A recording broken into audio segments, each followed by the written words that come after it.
నమస్తే మిత్రులారా, నేను జర్నలిస్ట్ రమేష్ని. సీతక్క సొంత నియోజకవర్గంలో ప్రజలు మొహం చాటేస్తూ ఉన్నారు. మంత్రి సీతక్క గారిని ఏ ఒక్కరు కూడా మంత్రిగా ఆహ్వానించడం లేదు, స్వాగతం కూడా పలకడం లేదు, మంత్రిగా కూడా స్వీకరించడం కూడా లేదు ఎవరు కూడా. ఆవిడ గారు మంత్రిగా ఉన్నారా లేకుంటే వారి కార్యకర్తలతో రౌడీజం చేయిస్తున్నారా అనే దానికి కొంత డౌట్ బాగా రేగుతూ ఉంది. అక్కడ బీఆర్ఎస్ పార్టీ మొన్న ఘన విజయం సాధించడం జరిగింది. విజయం సాధించిన తర్వాత సీతక్క అనుచరులు ఏం చేశారంటే చంపడానికి కూడా వెనకాడకుండా అక్కడ గెలిచిన సర్పంచ్ అభ్యర్థులపైన దాడికి పాల్పడ్డారు. అందులోనూ మంత్రి సీతక్క గారు కొన్ని ఏరియాలలో పలు చోట్ల గిరిజన గూడల్లో కావచ్చు, ఊళ్ళల్లో కావచ్చు ప్రచారం చేసుకుంటూ తిరుగుతూ ఉన్నారు. సో నేను ఏమంటున్నా అంటే ములుగు నియోజకవర్గం అది గిరిజనుల అడ్డ, అంటే అమాయకమైన ప్రజలు, ఎవరిని మోసం చేయలేని ప్రజలు, అటువంటి చాలామంది ప్రజలు అక్కడ బ్రతుకుతూ ఉన్నారు. కానీ వాళ్ళ బ్రతుకుల్లో మార్పు వస్తుందేమోనని సీతక్క కదా, ఆవిడ గారు ప్రజల గురించి తెలిసిన మనిషి కదా, లాక్డౌన్లో మూటలు మోశారు కదా, లాక్డౌన్లో ప్రజలతో కలిసి పిల్లల కటింగ్లు చేశారు, అన్ని కార్యక్రమాలు చేశారు, రీల్స్ చేశారు, బాగానే ఉంది. మరి ఆవిడ గారికి మూట మోసినందుకు మంత్రి పదవిని ఇస్తే ఎట్లా ఉంటుందని మంత్రి పదవి ప్రజలందరూ కలిసి కట్టబెట్టారు. ఎమ్మెల్యేగా తర్వాత ప్రభుత్వం మంత్రి పదవిని కట్టకట్టింది. జరిగిన తర్వాత మంత్రి సీతక్క 2 ఏళ్లుగా సొంత నియోజకవర్గంలో ఎప్పుడు కూడా పోలే. వరదలు వచ్చినాయి, మనుషులు కొట్టుకుపోయారు, ప్రాణ నష్టం జరిగింది, ఆస్తి నష్టం జరిగింది. కొన్ని గ్రామాల వైపున పొంగి పొర్లుతున్న వాగులకు కరకట్ట నిర్మిస్తా అని చెప్పిన ఆ కరకట్ట కూడా లేకుండా పోయింది. అన్నీ అయిన తర్వాత ఏం జరిగిందయ్యా మిత్రులారా అంటే గెలిచి 2 సంవత్సరాలు అయినా కూడా దిక్కు లేకుండా ప్రజలు ఎటైనా చావని నాకు సంబంధం లేదు, కానీ హైదరాబాద్లో బిల్డింగు, ములుగులో బిల్డింగు, ఏటునాగారంలో బిల్డింగు, అవసరమైతే రంగారెడ్డి జిల్లాలో బిల్డింగు, అవసరమైతే ఇక్కడ ఆదిలాబాద్ జిల్లాలో బిల్డింగు, హైదరాబాద్లో 2-3 బిల్డింగులు కొనుక్కొని మేడం గారు కొన్నిసార్లు రీల్స్ చేయబుద్ధి అయితే ఏటునాగారం పోతారు, కొన్నిసార్లు రీల్స్ చేయబుద్ధి అయితే కాఫీ చేసుకుంటూ ఆసిఫాబాద్ ప్రజలతోటి కాఫీ చేసుకుని ఒక రీల్స్ తీసుకుంటారు. ఇన్ని జరిగిన తర్వాత ప్రజలు తిరగబడ్డారు. ఏం చేసావు 2 నెలల నుంచి, ఎవరికి ఏం చేసావు, ఇండ్లు ఇచ్చావా? నిజం చెప్పాలంటే ఆ ఊర్లో నేను తిరిగా, ఎవరు తిరిగిరో మనకు తెలియదు, కానీ ఆ ఊర్లో ఆర్జీటీవీ గ్రౌండ్ రిపోర్ట్ చేస్తే నడవడానికి రోడ్లు లేవు. 5 కిలోమీటర్లు దాటిన తర్వాత అడవి లోపల ఒక గూడెం ఉంటుంది. అక్కడ లైట్ ఉండదు, అక్కడ బడి ఉండదు, ఒక హాస్పిటల్ ఉండదు, కానీ ఓటర్ ఐడి మాత్రం ఉంది. ఓటర్ ఐడి ఉంది, ఆధార్ కార్డు ఉంది, బట్ అక్కడ రోడ్లు లేవు, వీధి దీపాలు లేవు, కరెంటు లేదు, బడి లేదు, ఒక ఆసుపత్రి లేదు, ఏది లేదు, కానీ ఓటర్ ఐడి మాత్రం ఉంది. మధ్యలో వాగులు, ఏదైనా ఎమర్జెన్సీ అయితే అక్కడే పాతేసి అక్కడే కూడిపేయాలి మనిషిని తప్ప బయటికి తీసుకెళ్లే ప్రయత్నాలు ఉండదు. అంత ఘోరమైన పరిసరాలు బతుకుతా ఉన్నారు. అయినా మంత్రి సీతక్క ముసలి కన్నీళ్లు గారుతూ ఉంటారు, ఒక్క చుక్కే గారుస్తూ ఉంటారు, సగం చుక్క పాపం దగ్గరికి పోతుంది బీఆర్ఎస్ పార్టీ వాళ్ళకి అనుకుంటూ మేడం గారు ఏడ్చిన సందర్భాలు కూడా ఉన్నాయి. అయితే ఆ సందర్భాల పరంగా ఈరోజు మాట్లాడుకునే ప్రయత్నం చేద్దాం. ములుగు అభివృద్ధి చెందాలి అంటే మంత్రి సీతక్క గారికి అక్కడ పరాజయం కావాలి, ఓటమి కావాలి. ఫస్ట్ ఓటమి ఆవిడకు అయితేనే ములుగు బాగుపడుతుంది అనేది నిదర్శనం. అక్కడ బీఆర్ఎస్ పార్టీ హయాంలో అభివృద్ధి జరిగింది తప్ప సీతక్క గుంతల్లో కూడా తట్టమట్టి కూడా పోయలేదు, ఇప్పటి వరకు తట్టమట్టి కూడా పోయలేదు. అయితే ఒకసారి ఇది జరిగింది ఎక్కడ ఒకసారి చూడండి. మంత్రి సీతక్కను అడుగడుగును నిలదీస్తున్న ప్రజలు. ములుగు జిల్లా కన్నాయిగూడెం మండలంలో సర్పంచ్ ఎన్నికల ప్రచారానికి హాజరైన మంత్రి సీతక్కకు నిరసన సేగ. స్థానిక సంస్థల ఎన్నికల ప్రచారం కోసం వస్తున్నారు, కానీ మా పథకాలు ఏమయ్యాయని మంత్రి సీతక్కను నిలదీసిన ఏజెన్సీ ప్రాంత ప్రజలు. అబ్బా, నిజానికి అమాయక ప్రజల ఓట్లతోటి రాజభోగాలు అనుభవించే సీతక్క ఆ గిరిజనులు మారాలి అని ఎన్ని రోజులుగా మనం అనుకున్నాము. యాస్టీస్గా ఆ గిరిజనులు కానీ ఆ యొక్క ప్రజలు కానీ చైతన్యవంతమయ్యారు. మా గ్యారెంటీలో ఎక్కడ సీతక్క నువ్వు చెప్పిన మాట ఎక్కడ అంటే మంత్రి సీతక్క గారు ఏమన్నారో తెలుసా? ఇంటరా ముచ్చట ఒక్కసారి వినండి. మంత్రి సీతక్క భలే అంటది, మీరు మా వాళ్ళ లేకుంటే వేరే వాళ్ళు ఎవరైనా తీసుకొచ్చి పెట్టారా అంటుంది. బాబా ఏం అధికార అహంకారం. ఒక్కసారి వినుకునే ప్రయత్నం చేద్దాం. ఈ ముచ్చట ఒకసారి వినండి. ఇక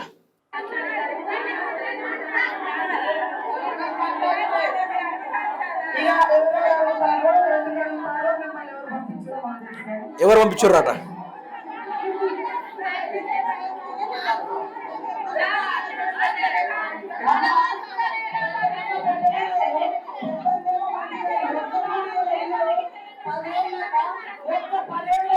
మంత్రి సీత గారు ఏమంటున్నారంటే మీరేమేమి అడుగుతున్నారో, మిమ్మల్ని ఎవరు పంపించారో, మీ కథ ఏందో అనుకుంటే అడుగుతున్నామన్నారు.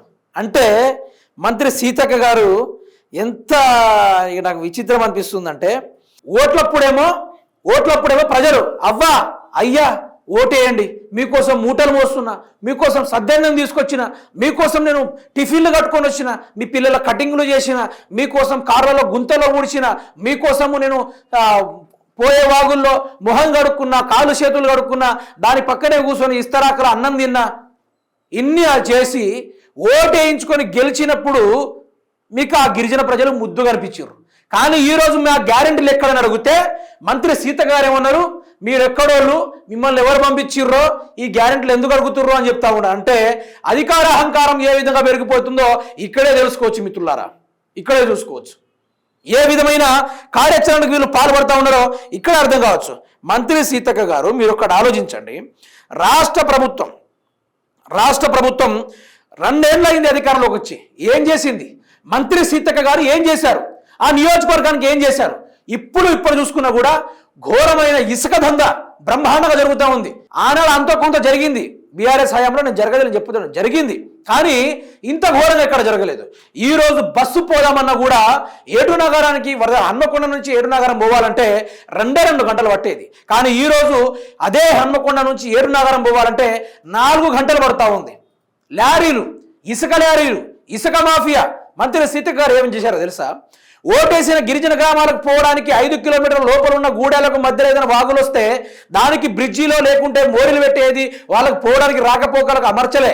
మంత్రి సీతక్క గారు ఇసుక కోసము వాగుల్లో పోవడానికి రోడ్లు నిర్మించిండ్రు, బీటీ రోడ్లు వేసిండ్రు, సీసీ రోడ్లు వేసిండ్రు, మోరీలు వేసిండ్రు, పెద్ద బ్రిడ్జిలు కట్టారు.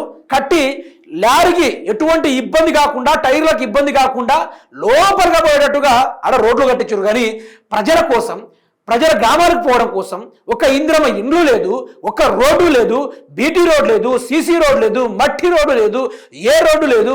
అదే గిరిజనులు నడుచుకుంటూ పోయే చిన్న రోడ్డు మాత్రమే ఉంది, చిన్న వాళ్ళు అమర్చుకున్న రోడ్డు మాత్రమే ఉంది. కానీ మనకు అవన్నీ అవసరం లేదు. గ్యారెంటీలు ఎవరైనా అడిగితే కథ ఏం చేయాలి? మీరు ఇక్కడ కాదు, మీరు ఫలానా ఊరోళ్ళు అనుకుంటూ మాట్లాడడం నేర్చుకోవాలంటారుగా అవుపడతా ఉంది ముచ్చట. అయితే ఇదే కాంగ్రెస్ ప్రభుత్వం చేస్తున్న అరాచకాలు మంత్రి సీతక్క గారి యొక్క అనుచరులు వాళ్ళు మనుషులుగా మర్చిపోయి కొందరు రౌడీ మూకల కన్నా ఎక్కువగా అధికారం పోయిందని 24 ఏళ్ల తర్వాత బీఆర్ఎస్ పార్టీ గెలిచిందట అక్కడ స్థానిక ఎన్నికల్లో. వాళ్ళు చేసిన అరాచకాలు, గెలిచిన సర్పంచ్ అభ్యర్థి, దాడికి గురైన అభ్యర్థి గురించి మాట్లాడుకునే ప్రయత్నం చేద్దాం.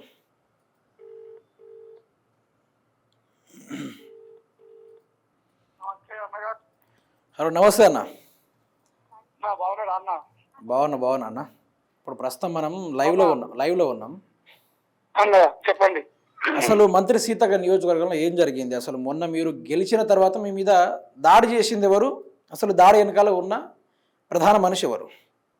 దాడి చేసింది కాంగ్రెస్ పార్టీ ఓడిపోయినటువంటి, తాడవాయి నుండి కాంటెస్ట్ చేసి ఓడిపోయినటువంటి అభ్యర్థి తన అనుచరులు. అయితే చెప్పండి. యాక్చువల్ గా ఏంటిదనంటే ఎలక్షన్ కు ముందు నుండే ఎవరేమైతే క్యాండిడేట్లను ఏర్పాటు చేసుకున్నామో అప్పటి నుండే మమ్మల్ని బ్లాక్ మెయిల్ చేయడం, మా క్యాండిడేట్లని ఎదిరియడం, వేధించడం, ఇట్లా చేస్తూ చివరకు గెలిచిన తర్వాత మా గెలుపుని జీర్ణించుకోలేక, మా గెలుపుని తట్టుకోలేక, ఎందుకనంటే గత 25-30 సంవత్సరాల నుండి కాంగ్రెస్ పార్టీనే తాడవాయి మండల కేంద్రంలో సర్పంచ్ పదవిని అనుభవిస్తా ఉన్నారు. 30 సంవత్సరాల నుంచి. అలాంటి పరిస్థితిలో ఉన్నటువంటి వాళ్ళు ఇవాళ వాళ్ళ ఈ 30 సంవత్సరాల యొక్క వాళ్ళ పరిపాలనని చూసిన తర్వాత ఇక ప్రజలు అలసిపోయి నిర్ణయించుకొని ప్రజలు వాళ్ళని తిరస్కరించిండు. మొన్న జరిగిన ఎలక్షన్లలో ముఖ్యంగా యూత్ బాగా ఇన్స్పైర్ గా పనిచేసి పూర్తిగా అభివృద్ధి చేసుకోవాలన్నటువంటి కోణంతో మొత్తం యూత్ వారి బీఆర్ఎస్ పార్టీ పూర్తిగా కలిసి పనిచేయడం ద్వారా మేము ఆ 30 సంవత్సరాల యొక్క పరిపాలన ఏదైతే ఉన్నదో దాన్ని కూలగొట్టడం ద్వారా తట్టుకోలేనటువంటి వాళ్ళు బాగా తాగి మా మీద అకస్మాత్తుగా మీద పడి దాడి చేయడం జరిగింది. దీనికి కారణం కాంగ్రెస్ పార్టీ కార్యకర్తల మీదే మేము చూస్తున్నాం. రెండవది మరి సీతక్క గారు ఆలోచన చేసుకోవాలి. ఒక మినిస్టర్ గారు వారు వారి యొక్క ఆధీనంలో జరిగిందా లేక తనకు తెలియకుండా జరిగిందా అంటే పోలీసులు ఒక రాష్ట్ర మంత్రి తన అనుచరుల ద్వారా దాడి జరిగినప్పుడు కనీసం ఎటువంటి స్పందన లేదు. కాబట్టి వాళ్ళు గెలవకపోవడానికి కారణాలు వాళ్ళు సమీక్షించుకోవాలి. అక్కడ ఏం జరిగింది, మేము ఏం చేసినాం, మేము ప్రజలతో ఎట్లా ఉన్నాం, ఓట్ల సమయంలో కనీసం ఓట్ల సమయంలో ఎట్లా ఉన్నాం అనేటువంటి కూడా సమీక్షించుకోవాల్సిన అవసరం ఉండే. అన్నా అయితే ఒక డౌట్, ఇప్పుడు మీ మీద దాడి జరిగింది, దీనిపైన పోలీసు వాళ్ళు ఏమైనా యాక్షన్ తీసుకున్నారా అభ్యర్థుల పైన? ఇప్పుడు జరిగిన తర్వాత అసలు ఇంకోటి ఏంటన్నా, ఎలక్షన్ లో మేము గెలిస్తే మేము విజయోత్సవాలు చేసుకొని అంటే పక్కెంబడి కామారంలో మాత్రం విజయోత్సవం ర్యాలీ చేసుకోవచ్చు, అక్కడ డీజే పెట్టుకోవచ్చు, అక్కడ అన్ని చేసుకోవచ్చు. కానీ తాడవాయిలో మాత్రం ఓ డీజే పెట్టుకోవద్దు, ఓ విజయోత్సవం చేసుకోవద్దు, ఓ ఎటువంటి మేము ఒక ఉత్సాహవంతమైన వాతావరణం మేము చేసుకోవద్దు. ఇంకో డౌట్ అన్న, ఇప్పుడు సీతక్క గెలిచి అక్కడ 2 ఏళ్ళు అవుతుంది. ఇప్పుడు ఈ కాంగ్రెస్ ప్రభుత్వం అధికారం వచ్చిన తర్వాత ఏమైనా అభివృద్ధి ఏమైనా జరిగిందా ఊర్ల పరంగా కానీ లేకుంటే మండలాల పరంగా నియోజకవర్గ పరంగా? నేనేమంటానంటే 2023 డిసెంబరు తర్వాత వాళ్ళు తీసుకొచ్చిన ప్రొసీడింగ్ ఏంటిది, తాడవాయి ఎడికోటలో వాళ్ళు చేసిన ఏంటో చెప్పాలి, వాళ్ళే చెప్పాలి. వాళ్ళకి వదిలేస్తున్నాం అది. అప్పటికి మేము ఇచ్చేటువంటి ప్రొసీడింగ్స్ కానీ లేకపోతే మేము పెట్టుకున్నటువంటి సాంక్షనింగ్ ఎస్టిమేషన్స్ కానీ శాంక్షన్ కావడం ద్వారా వాళ్ళు వర్కులు చేసుకున్నారు గవర్నమెంట్ వచ్చిన తర్వాత. కానీ వాళ్ళు శాంక్షన్ అయి తీసుకొచ్చింది ఏంటో వాళ్ళే చెప్పాలి, మీ ఆవిడ కాదు. ఇక వాళ్ళు తాడవాయి మంది కూడా చేసింది ఏమీ లేదు, వాళ్ళు ఏమీ లేకనే నిజంగా ప్రజల నుండి వాళ్ళు దూరం అయిపోయింది, ప్రజలు వాళ్ళకు ఓటేయలేని పరిస్థితికి వచ్చింది. అయితే ఇప్పుడు మీ గడ్డివాము కూడా కాలబెట్టుడు, డైరీ ఫామ్ని ధ్వంసం చేసుడు, ఆ కార్యాచరణ కూడా పాల్పడ్డారనేది ఒకటి పేపర్లో కూడా వచ్చింది.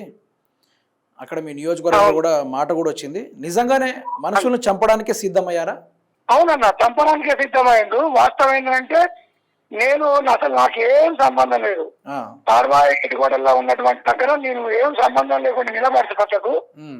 అంతా ఈ గెలవడానికి అంత కారణం వీడేరా, మనం ఇది కావడానికి కారణం వీడేరా అనుకుంటూ వచ్చి నా నిలబడి నన్ను సైన్యుని మెడల మీద తలకాయ మీద గుద్దుకుంటూ నా బట్టలను చెప్పి నా మీద దాడి చేస్తున్నాడు. నిజంగా నేను అక్కడి నుండి వదిలించుకొని నేను స్టేషన్ కు రక్షణ కోసం స్టేషన్ కి రాకపోతే ఆ 40 మంది దగ్గర సుమారు 40 మంది, ఆ 40 మంది నా మీద పడి నన్ను కొట్టి పంపేవాళ్ళు. కాబట్టి వాస్తవంగా వాళ్ళు చంపాలనే జీవించుడు, వాళ్ళు ఇంకా స్టేటస్లలో ఇంకా అయిపోలేదు, ఇంకా ఉన్నదని మాట్లాడు, ఇట్లాంటి ఇంకా బెదిరింపు చర్యలు, ఇంకా బెదిరింపు కార్యక్రమాలు చేపడుతున్నారు. ఇళ్ళల్లో తిరుక్కుంటా, ఊళ్ళల్లో వాడలలో తిరుక్కుంటా కూడా నానా బూతులు తిట్టుకుంటా ఇష్టం మాట్లాడుతూ ఉన్నారు. అది ఇప్పటికైనా మార్చుకోకపోతే అది మరి సీతక్క గారు ఆలోచించుకోవాలి. మరి అది ఎటువైపు పోతున్నది, దానికి ప్రోత్సాహం ఎవరిస్తున్నారు అనేటువంటిది కూడా మరి ప్రభుత్వం కానీ ప్రభుత్వ అధికారులు కానీ ఆలోచన చేయాల్సిన అవసరం అయితే ఉన్నది. మీ ప్రధాన డిమాండ్ ఏందండి ఇప్పుడు? అంటే వాళ్ళ మీద అంటే కేసు గిట్లా ఫైల్ చేసే కార్యక్రమాలు ఏమైనా పోలీసులు చేపట్టాలని అనుకుంటున్నారా? లేకపోతే మేము పిటిషన్ ఇవ్వడం జరిగింది. మా మీద దాడి చేసినటువంటి వాళ్ళ మీద మేము పిటిషన్ రాసి ఇవ్వడం జరిగింది. తదుపరి యాక్షన్ అనేటువంటిది పోలీస్ శాఖకు సంబంధించినటువంటి విషయము. కానీ ఇప్పటి వరకు వాళ్ళు ఏం రెస్పాండ్ కాలే. ఇప్పటి వరకు అయితే మరి వాళ్ళు ఎక్కడెక్కడనే తిరుగుతా ఉన్నారు, మళ్ళీ యథావిధి పరిస్థితులే నెలకొంటా ఉంది, అట్లే ఉన్నది. మరి వాళ్ళు ఎంతవరకు యాక్షన్ తీసుకునేటువంటిది పోలీసు వారిని మీరు అడగండి. మరి పోలీసు వారు తీసుకున్నటువంటి చర్యలు ఏంటి అనేటువంటిది మీరే అడిగి తెలుసుకుంటే బాగుంటుంది అనేది నా అభిప్రాయం. ఓకే, పూర్తి స్థాయిలో తెలుసుకుందాం. అక్కడ వచ్చినప్పుడు కూడా మనం మాట్లాడదాం దీనిపైన, గట్టిగానే బయటికి తీద్దాం ఇట్లాంటివి. ఓకే, ఇవన్నీ విన్న తర్వాత మహాభారతంలో శ్రీకృష్ణుడు చెప్పిన ఆ కొన్ని మాటలు గుర్తుకొస్తున్నాయి. ఏమంటే, తెలివిలేని సన్నాసులు రాజ్యం ఏలుతారు, ఇది కలియుగము, ఇక్కడ ఆశకి అహంకారానికి అమాయకుణ్ణి బలి చేసుకునే దాకా పోతారు. కాబట్టి చివరి వరకైనా ధర్మాన్ని రక్షించడానికి నేను ఎల్లకాలము మరో రూపమెత్తైనా సరే భూమి మీదకు వస్తాను శ్రీకృష్ణుడు హితోబోధన చేస్తాడు మానవాళికి. అయితే యాజ్ ఇట్ ఈజ్గా సీతక్క నియోజకవర్గంలో గత 30 ఏండ్లు తాడవాయి మండలంలో గత 30 ఏండ్ల నుంచి కాంగ్రెస్ అభ్యర్థి వాడట ఉండి అక్కడ చేస్తున్న కార్యక్రమాలు ఏంటి అంటే కబ్జాలు చేసే కార్యక్రమాలు, ప్రజల యొక్క భూములు కబ్జాలు కావచ్చు, లేకుంటే బెదిరించే కార్యక్రమాలు కావచ్చు, ఇవన్నీ పాల్పడుతున్నారని, వీళ్ళ ద్వారా 30 ఏళ్ల నుంచి ఏది కూడా అభివృద్ధి జరగలేదు, ఇప్పటివరకు స్టిల్ ఎక్కడ కూడా అభివృద్ధి జరగకపోవడం వల్లనే ఇంత ఘోరానికి పాల్పడ్డారు. అయితే వాళ్ళు ప్రజలు ఇవి ఘోరాలను చూడలేక ఈ కాంగ్రెస్ పార్టీతోటి మనకు ఒరిగింది ఏం లేదు, సీతక్క ఎన్నిసార్లు ఎమ్మెల్యేగా గెలిచినా కూడా మన బ్రతుకులు మారమనుకుంటూ యువతరం ముందుకు వచ్చింది. ఆ యొక్క తార్వాయి దగ్గరలో ఉన్న ఒక యూత్ బీఆర్ఎస్ పార్టీకి అయినా మనం ఓటేస్తే మన గ్రామాన్ని మనం ఇంకెన్ని ఇంట్లో మనం వెనకబడదాం, భారతదేశంలో మొత్తం హైదరాబాద్ సిటీ పరంగా చూసుకుంటే ఏఐ అని, సాఫ్ట్వేర్ రంగం అని అన్ని రకాలుగా ముందుకు పరిగెడతా ఉంటే మన ఏరియాలో మాత్రం రీల్స్ మాత్రమే నడుస్తూ ఉన్నాయంటూ ఆ యొక్క తార్వాయి యువకులు, ఆ తార్వాయి యూత్ లీడర్లు అందరూ కలిసి బీఆర్ఎస్ పార్టీని గెలిపించే ప్రయత్నాలు చేస్తే 30 ఏళ్లుగా ఉన్న సర్పంచ్ అభ్యర్థి అట ఆ గెలిచిన బీఆర్ఎస్ తరఫున సర్పంచ్ అభ్యర్థిని కొట్టారట. ఇప్పుడు మీరు విన్నారు కదా, తల మీద కొట్టుకుంటూ 40 మంది, ఒక్కరి మీద 40 మంది దాడికి ప్రయత్నం చేశారు. అయినా కూడా తార్వాయి పోలీసులు దీని మీద ఇంకా స్పందించలేదు. మరి దీన్ని సీతక్కనే దాడి చేయించారా, లేకుంటే వెనకాల హస్తం కూడా సీతక్కదే ఉందా అనేది కొంత బయటికి తీసే వ్యవహారం కూడా ఉంది, బయటికి దిద్దాం కూడా. అయితే ఆ అభ్యర్థి యొక్క డైరీ ఫామ్ ఉండే మిత్రులారా, ఆ డైరీ ఫామ్లో బర్లను ఏం చేసిర్రో తెలియదు, బర్లను మొత్తం ఈడ్చేసి అడవుల్లో కానీ ఊర్లో కానీ విడిచేసే కార్యక్రమాలు చేసిర్రు. తర్వాత అక్కడ గడ్డివాము ఉంటుంది కదా, దానికోసం ఆ గడ్డివాముని మొత్తం కాల్ చేస్తే అక్కడ 2 దూడ పిల్లలు చనిపోయినాయి. ఇక గెలిచిన సర్పంచ్ అభ్యర్థి చూసుకుంటే అతన్ని ఏ విధంగా కొట్టాడో చూడండి. ఇదేమైనా రౌడీ రాజకీయమా, లేకుంటే ఇది బీహారా, లేకుంటే రాయలసీమలో జరుగుతున్న ఆ కార్యక్రమాలు తీసుకొచ్చి పెట్టారా? ఒక మనిషిని బాజాప్తుగా కొట్టారు, రోడ్డు మీద పట్టుకొని కొట్టారు. అయినా కూడా మంత్రి సీతక్క నియోజకవర్గంలో దీని మీద ఎటువంటి యాక్షన్ లేదు, ఇప్పుడు ఏ అధికారి కూడా స్పందించట్లేదు ఇప్పటి వరకు. అయినా కూడా ఆ వ్యక్తి నమ్మకాన్ని కోల్పోకుండా మా గ్రామ అభివృద్ధి ప్రజల కోసం నేను ప్రాణాలు ఇవ్వడానికైనా సిద్ధంగా ఉన్నాను అనుకుంటూ ఆ మనిషి ఇప్పటి వరకు బలంగా దృఢంగా ఉన్నాడు. అయితే మీరు తెలుసుకోవాల్సింది ఒకటి ఉంది. సీతక్క నియోజకవర్గంలో ఇంతకుముందు వీడియో ప్లే చేశాను, ఇప్పుడు ఒక పర్సన్ని లైవ్లో తీసుకున్నాను, ఆ తర్వాత ఇక్కడ అభ్యర్థిని కూడా చూపించే కార్యక్రమాలు చేశాను. సీతక్క నియోజకవర్గం 2 ఏళ్ళు అయింది, ఎమ్మెల్యేగా ఉండి మళ్ళీ మంత్రి అయ్యింది. మరి ఏం చేశారు అంటే ఏమీ చేయలేదట, 2 ఏళ్ళగా నియోజకవర్గాన్ని పట్టించుకోలేదట.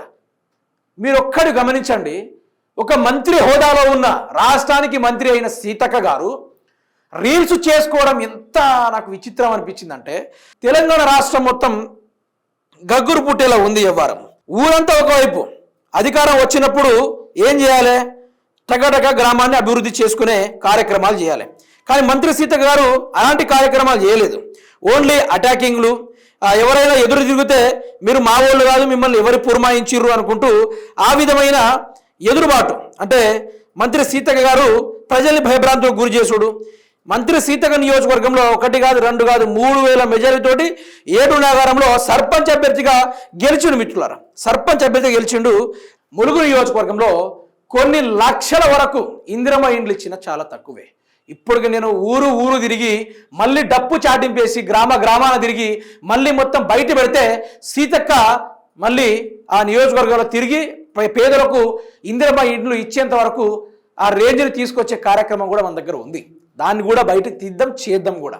అయితే అక్కడ చదువుకుందామన్న విద్యార్థులకు చక్కగా స్కూళ్ళు లేవు మిత్రులారా, చక్కగా స్కూళ్ళు లేవు. వాళ్ళ పరిస్థితి చూస్తే ఎట్లా ఉంది తెలుసా? ఆఫ్రికాలో ఉన్న ప్రజలు, నైజీరియాలో ఉన్న ప్రజలు వాళ్ళైనా కొంచెం బ్రహ్మాండంగా బ్రతుకుతున్నారు, తినగలుగుతున్నారు, తాగలుగుతున్నారు, మంచి జీవితాన్ని ఆనందకరంగా జీవిస్తూ ఉన్నారు. కానీ ములుగు జిల్లాలో అట్లా లేదు మిత్రులారా, అట్లా అస్సలే లేదు.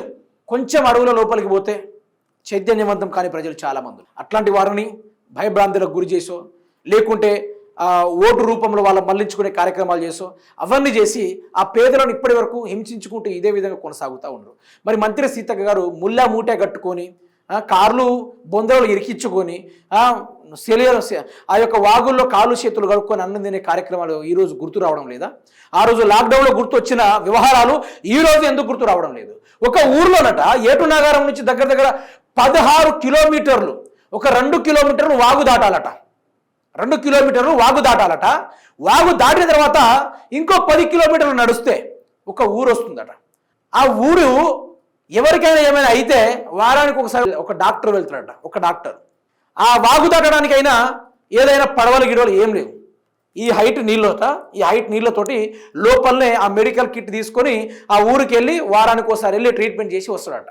మరి మంత్రి సీతక్క కళ్ళకు కాన రావడం లేదా, చెవులకు వినబడడం లేదా? పత్రికలు ఉన్నాయి, సోషల్ మీడియా ఉన్నాయి, ఎలక్ట్రానిక్ ప్రింట్ మీడియా ప్రతిదీ బయటకు వస్తూ ఉంది కదా.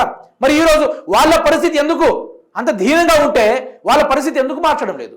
ఎందుకు దాని మీద ఫోకస్ పెట్టడం లేదు? మంత్రి సీతక్క చేస్తున్న కార్యాచరణలు ఏంటి అసలు? ఈ వ్యవహారం ఏంది, ఈ లెక్కేంది, కథ ఏంది అనేది మంత్రి సీతక్క గారే బయట పెట్టాలి. ఇన్ని రోజులుగా సీతక్క గారు రీల్స్ స్టార్ అంటే ఏదో అనుకున్నాం. అబ్సల్యూట్లీ సీతక్క గారు రీల్స్ స్టార్ అన్నట్టుగా మనకు అవపడతా ఉండదు. మంత్రి హోదా చిటిక వేస్తే పని అయిపోతుంది. ఎవరు? మంత్రి, ఎమ్మెల్యే. ఈరోజు వార్డు మెంబర్లు తలుచుకుంటేనే గ్రామాల్లో రోడ్లు వేయగలుగుతున్నారు. చిన్న చిన్న వాగుల పైన మోరీలు కట్టి రోడ్లు నిర్మిస్తూ ఉన్నారు. అయినా అంత పెద్ద మంత్రి హోదాలో ఉన్నా కూడా ఒక్క ఇందిరమ్మ ఇండ్లు కూడా శాంక్షన్ కాలేదంటే మరి మంత్రి సీతక్క గారు ఆదిలాబాద్లో ఉండి ఏం చేస్తున్నారు, హైదరాబాద్లో ఉండి ఏం చేస్తున్నారు? హైదరాబాద్లో ఉండడానికి గెలిపించారా? లేకుంటే ఆసిఫాబాద్లో తిరగమని మిమ్మల్ని ఓటేసి గెలిపించారా? లేకుంటే మీరు గెలవగానే దేశాలు బట్టి తిరగండి, మీ అన్నేమో ఆయనేమో రాష్ట్రాలు పట్టుకొని తిరుగుతాడు, మీరేమో దేశాలు పట్టుకొని తిరగండి అనుకుంటూ ములుగు ప్రజలు మీకు ఏమైనా ఓటేశారా? ఇసుక దందా పెరిగింది. ప్రశ్నించేటోడిని చిన్న పిల్లోడు రమేష్ అనే అబ్బాయి, చిన్న పిల్లోడు ఇందిరమ్మ ఇండ్లు రాలేదని సోషల్ మీడియాలో పోస్ట్ పెడితే కాంగ్రెస్ కార్యకర్తలు భయపెట్టారు, చంపేశారు ఒక అభ్యర్థిని. నిన్న ఒక సర్పంచ్ అభ్యర్థి, కాంగ్రెస్ 30 ఏళ్ల కాంగ్రెస్ సర్పంచ్ అభ్యర్థి పైన ఒక బీఆర్ఎస్ ఘన విజయాన్ని సాధిస్తే చూసి తట్టుకోలేక ఆ కాంగ్రెస్ కార్యకర్తలు దాడి, చంపేస్తామనే బెదిరింపులు ఇవన్నీ జరుగుతూ ఉన్నా కూడా అక్కడ పోలీసులు కానీ సీతక్క కానీ స్పందించకపోవడం సిగ్గుచేటు మిత్రులారా, చాలా వరకు సిగ్గుచేటు. ఇకనైనా ములుగు నియోజకవర్గ ప్రజలు, అది ఏటునగరం కావచ్చు, తాడోయి కావచ్చు, కన్నాయిగూడెం ప్రజలే కావచ్చు, చిన్నబోయినపల్లి వాళ్ళే కావచ్చు, లేకుంటే అడవుల్లో పసరా ఊరోళ్ళే కావచ్చు, పసరా దగ్గరలో ఉన్న గిరిజనులే కావచ్చు, ప్రతి ఒక్కళ్ళ చేతిలో ఈరోజు సెల్ ఫోన్ అనేది ఒకటి వచ్చింది. ఫోన్లు తీయండి. ఫోన్లు తీసి ఇదిగో మంత్రి సీతక్క గారు 5 సార్లు 6 సార్లు గెలిచినా కూడా మా ఇండ్లు ఇదే విధంగా ఉన్నాయని వీడియోలు తీయండి. మా యొక్క రోడ్ల పరిస్థితి ఇదే విధంగా ఉందని వీడియోలు తీయండి. మా యొక్క జీవిత పరిస్థితి ఈ విధంగా దరిద్రం లెక్క దాపరిచ్చింది, ఈసారి సీతక్క గారు ఎట్టి పరిస్థితుల్లో మమ్మల్ని ఆదుకునే ప్రయత్నాలు చేయలేదు, ఇది మా పరిస్థితి అని సోషల్ మీడియాలో పెట్టండి, వాట్సాప్లో పెట్టండి, ట్విట్టర్లో పెట్టండి, యూట్యూబ్లో పెట్టండి. సోషల్ మీడియా అనేది ఈరోజు ఒక యుద్ధమే. ఒకరిని కొట్టొచ్చు, ఇద్దరిని కొట్టొచ్చు, ముగ్గురిని చంపొచ్చు, నలుగురిని చంపొచ్చు. ఏటునగరం ప్రజల్ని, ములుగు ప్రజల్ని మొత్తాన్ని చంపుకోలేరు కదా. ఈరోజు అక్కడ పోలీసులు మీకు సహకరిస్తలేరు, ఇక్కడ ఆ రోజు మీకు ఎమ్మెల్యేలు సహకరిస్తలేరు, ఈ రోజు అక్కడ అధికారులు మీకు సహకరిస్తలేరు. కానీ ఒకరు మాత్రం సహకరిస్తారు, బీఆర్ఎస్ పార్టీ వాళ్ళు మీకు సహకరిస్తారు. బీఆర్ఎస్ పార్టీ మిమ్మల్ని అక్కడ ప్రొటెక్షన్గా కాపాడుకోవడానికి సిద్ధంగా ఉన్నారు. వాళ్ళు అక్కడ రౌడీ రాజకీయాలు చేస్తే మిమ్మల్ని ఒక షీల్డ్ లెక్క ఇటు కాంగ్రెస్కి ఇటు ప్రజలకి మధ్య కాపాడుకోవడానికి అడ్డుగోడ లెక్క బీఆర్ఎస్ పార్టీ ఎప్పటికీ మీకు పనిచేస్తుంటుంది అనేది ఇక్కడ మనకు తెలుస్తూనే ఉంది. ప్రజల పక్షాన వాళ్ళు కొట్లాడుతూ ఉన్నారు. ఈరోజు అదే గిరిజన గ్రామాలు కేసీఆర్ రాష్ట్రం మొత్తం అభివృద్ధి చేసిండు, ములుగు నియోజకవర్గమే ఎందుకు అభివృద్ధి కాలే? కేసీఆర్ కాంగ్రెస్ అభ్యర్థి ఉన్నాడు, బీజేపీ అభ్యర్థి ఉన్నాడు అని ఎవరిని చూడలే. ప్రతి ఒక్కరికి నిధులు ఇచ్చిండు, సంవత్సరానికి గ్రామానికి 9 లక్షల రూపాయలు ఇచ్చిండు గ్రామాల అభివృద్ధి చేయమని. మరి ఈ రోజు ములుగు నియోజకవర్గంలో గ్రామాలు ఎందుకు అభివృద్ధి కాలే? ఇప్పటి వరకు నెల సంవత్సరం వచ్చే ఆ యొక్క 9 లక్షల రూపాయలు తిన్న గాడిద ఎవరు? మంత్రి సీతక్క గారు కూడా ఆ రోజు ప్రతిపక్షంలో కాంగ్రెస్ పార్టీ తరఫున అలా గెలిచింది. ములుగు నియోజకవర్గంలో గెలిచిన తర్వాత ఆవిడ గారు కూడా ఫండ్ ఇచ్చారు బీఆర్ఎస్ పార్టీ తరఫున. మరి మేడం గారు ఏం చేశారు? డబ్బులను ఏం చేశారు? ప్రజలకు పంచారా? లేకుంటే ప్రజలకు రోడ్లు వేసారా? లేకుంటే ప్రజలకు ఇండ్లు కట్టించారా? లేకుంటే పథకాలు కొత్తగా అమలు చేశారా? గిరిజన ప్రజల పోడు భూములకు పట్టాలు ఇచ్చే కార్యక్రమాలు చేశారా? మంత్రి సీతక్క గారు ఏం చేశారు అనేది ఈరోజు ములుగు ప్రజలు చైతన్యవంతం కావాలి, ప్రజలు మారాలి, ఈరోజు గొంతెత్తి ప్రశ్నించాలి. ఇప్పుడు వరంగల్ అభివృద్ధి అయింది, హన్మకొండ అభివృద్ధి అయింది, ఇప్పుడు దగ్గర చుట్టుపక్కల ఉన్న భద్రాద్రి, కొత్తగూడెం ప్రతిదీ అభివృద్ధి అవుతూ ఉంది. కానీ ఏటునగరమే ఎందుకు కావట్లేదు? ములుగే ఎందుకు కావట్లేదు? తాడవాయ ఎందుకు కావట్లేదు? కన్నయ్యగూడెం ఎందుకు కావట్లేదు? పసరాన ఎందుకు కావట్లేదు? కేసీఆర్ చేసిన అభివృద్ధి తప్ప ఈరోజు మంత్రి సీతక్క గారు చేసిన అభివృద్ధి ఏంది అనేది మీరు ఆత్మసాక్షి పరిశీలించుకోవాలి, ఒక్కసారి తెలుసుకోవాలి. ఈరోజు దాడులు, మాట్లాడితే చంపుకున్నారు అన్ని సీతక్క గారి నియోజకవర్గంలో జరుగుతూ ఉంది. దయచేసి మీరు చైతన్యవంతం అయ్యి దీనిపైన పూర్తి స్థాయిలో మాట్లాడాల్సిన అవసరం మీకే ఉంది.